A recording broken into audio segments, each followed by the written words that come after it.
પ્રાર્થના કરી નોકરી કરો ને નોકરીમાં ઈમાનદારી રાખવી. શું કીધું? ઈમાનદારી રાખવી. પગારથી વધારે લોભ લાલચ કરીને ચોરીની ભાવના રાખવી. ધંધો કરતા તો ધંધો આગળ કરીને અગરબત્તી કરીને કુળદેવીને આગળ કરીને મને મેલડીને આગળ કરીને કરો, જે ધંધો કરતા હોય એ.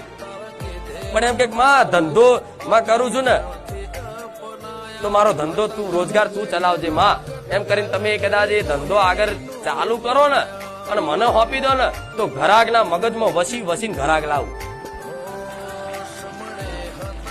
અને તમારો સ્વભાવ એવો શુદ્ધ રાખવું કે કોકના ફરી તમારા આવું કોકના ગમ.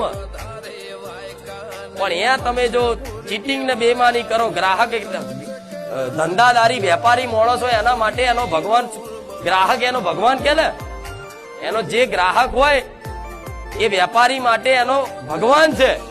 તો કોઈક ભગવાન આયા હોય એ પ્રમાણનો જો કદાચ એ ભાવ રાખી અને એની જોડે જે તે નફો મળતો હોય વ્યવસ્થિત કે નફો લઈ લે અને કોઈ છેતરપિંડી ના કરે, કોઈ એનું અપમાન ના કરે અને એની જોડે હારો વર્તાવ કરે અને પાણીનો ચાનો ભાવ પૂછે, એનો ધંધો રોજગાર હારો હેરતો હશે. જોઈ લેજો આ અનુભવ તમે જોજો. જે હારો ધંધો રોજગાર કમાતા હોય ને એમના નીતિ નિયમ થોડા જોઈ લેજો. બધા ગ્રાહક જોડે બસ એક ભાવ, ભગવાનનો ભાવ રાખશે કે આવો આવો બેસો, ચા પીવી છે, નાસ્તો કરશો, પાણી પીશો. આ શું ખોટું? એ કડા છે ને કડા ખરેખરમાં જો ભગવાનને મોની માતાજીને આગળ કરીને કરો ને તો તમારો ધંધા રોજગાર ગોડા હારો હેડે. સ્વભાવ